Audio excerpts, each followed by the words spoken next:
Hello guys, pag-usapan lang natin si Alden Richard at Catherine Bernardo. Spotted nga naman kasi guys ang pagbibigay niya ng bulaklak kay Catherine Bernardo. At uling-uli nga naman guys sa aktong nahuli si Alden Richard ng aktual, 'di ba? Kasi guys, alam naman natin si Alden Richard ay more surprises ang binibigay niya kay Catherine Bernardo. Dahil ano nga ba ang kadahilanan kung bakit ginagawa ito guys ni Alden Richard kay Catherine Bernardo? Ika nga kasi guys ng media, ayaw daw magpatalo ni Alden Richard sa ibang manliligaw ni Catherine Bernardo. May kadahilanan nga naman kasi guys kung bakit siya ang may gustong sungkitin ang matamis na oo ni Catherine Bernardo. Ang tanong, nasungkit na kaya guys ni Alden Richard ang matamis na oo ni Catherine Bernardo? Pero animo guys sa kanilang pinapakita ay napaka-sweet nga naman kasi nila at siyempre laging pinag-uusapan at lagi talagang pinagpipestaan ng maraming fans ni Catherine Bernardo at Alden Richard. Siyempre guys, sa mga kinikilos lang nila at sa mga pinapakita lang nila, siguradong sigurado tayo guys, mag-on na yan. 'Di ba? Hindi sila magpapakita ng ganito kung hindi sila mag-on. Mag-jowa na yan guys, alam naman natin. Kasi hindi naman yan guys ipagluluto na napakasarap na pagkain ni Catherine Bernardo kung walang kadahilanan. 'Di ba? Alam naman natin guys, more on surprises ang ginagawa ni Alden Richard dahil ayaw kasing magpatalo sa ibang mga manliligaw ni Catherine Bernardo. Siyempre guys, may pangalan din kasi ang mga manliligaw ni Catherine Bernardo. Kaya nga guys, ang iba, bahala na sila kung si Alden man ang gugustuhin niya o iba. At least, nakapili si Catherine Bernardo ng para sa kanya. Pero ang gusto kasi guys ng iba si Alden Richard na para daw safety siya. At siyempre maalaga kasi guys si Alden Richard. At siyempre ang gusto kasi nila guys hindi siya masaktan ng iba. Kung kay Alden Richard daw guys aalagaan ng gusto ni Alden Richard si Catherine Bernardo. At siyempre, nasa tamang tao daw siya. Diba? Yan kasi guys ang mga naririnig natin last 2023. Pero may kadahilanan pa rin guys kung bakit nga naman pati gender ni Alden Richard ay nadadawit sa issue. Kaya nga naman itong si Catherine Bernardo guys, sino man daw ang manlait umano kay Alden Richard na siya ay gay, makakalaban din nila si Catherine Bernardo. Simula noon guys, tumahimik na ang issue kay Alden Richard sa pambabatikos nila sa kanyang gender. Kita nyo naman guys, no? Ang tunay na nangyayari umano at tunay na kaganapan kung bakit more on surprises ang ginagawa ni Alden Richard kay Catherine Bernardo. Marami nga naman kasi guys nagulat. Ilang beses nga naman kasi siyang nagbigay ng bulaklak kay Catherine Bernardo. Alos kasi guys tuwing dadalaw siya kay Catherine Bernardo sa may Canada ay meron siyang bit-bit na bulaklak. Yan ang hindi nyo pa alam guys kasi more on surprises. Kahit nasa Canada na siya, more on surprises pa rin ang ginagawa ni Alden Richard. Nagbibigay pa rin siya ng bulaklak kay Catherine Bernardo.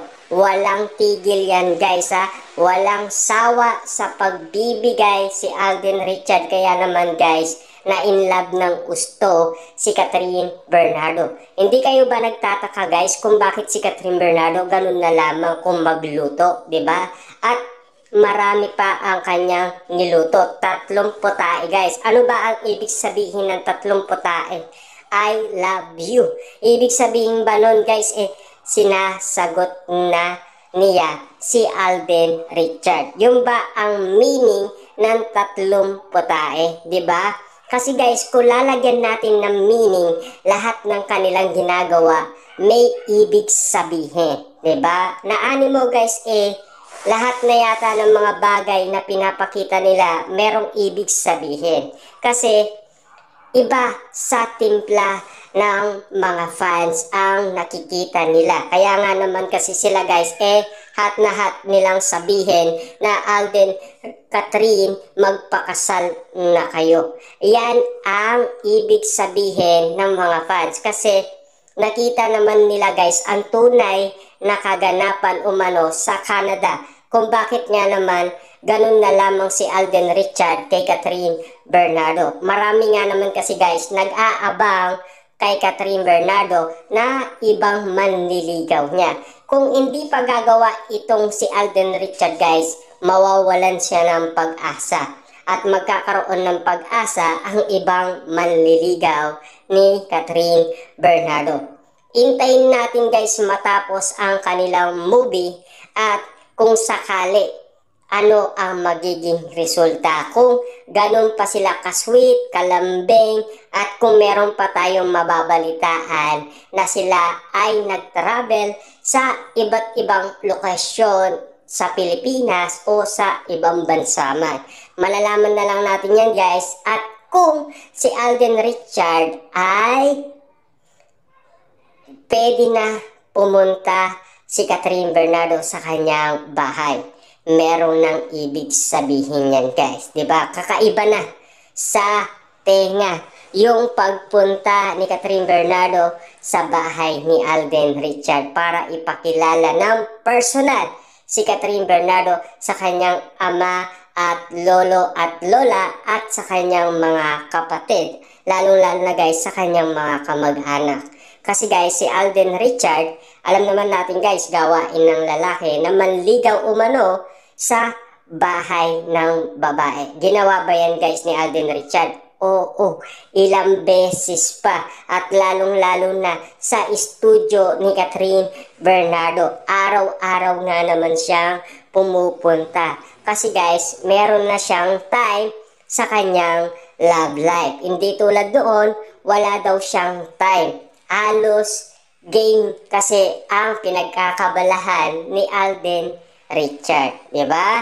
Kaya nga naman guys medyo may kakaiba sa tono at panlasa ng maraming tao kung bakit nga naman ganun na lamang ang tingin nila sa Katden. Kung bakit mainit ang issue, mainit ang intriga, laging pinagpipestaan at pinagkakaguluhan at pinag-uusapan. Kakaiba kasi guys sa kanilang paningin. Dahil super sweet nga naman nila, napakalambing nila at lalong-lalo na close sila sa isa't isa. 100% nga naman kasi guys ang sagot nila. Kakaiba kasi ang timpla sa kasagutan nila. Dahil sigurado na si Alden Richard. Siyempre guys, nag-invest siya ng mga bulaklak, mga regalo para ibigay umano kay Catherine Bernardo. Ganun na lamang kasi siya guys, kasweet umano. Saka yung effort niya guys na pinapakita kay Catherine, kakaiba na. 'Di ba? Kung mahal mo talaga ang isang babae, gagawin mo talaga ang best mo para masungkit mo ang matamis niyang oo. Ginagawa ba yan guys ni Alden Richard? Yes, kasi merong mga actual video at merong mga issue umano sa lahat ng ginagawa ni Alden Richard. Kaya itong si Alden, todo kung umeport siya kay Catherine Bernardo. Kaya nga naman guys, marami na nagtataka, marami na ang nagugulat. Kahit si MJ Felipe, nagugulat na at nagtataka. Kahit si Maja Salvador guys, noong nakipag-meet siya kay Catherine Bernardo, hindi siya makapaniwalang kasama niya si Alden Richard. Ang katanungan kung bakit nga naman sila magkasama. Lalo-lalo na guys, meron silang day off, di ba? Pinapayagan ba ng ganon sitwasyon na sila ay magkasama? Di ba? Kasi guys, alam naman natin at alam din siguro ng Star Cinema, GMA Network na pwede silang mag-banding at magkasama.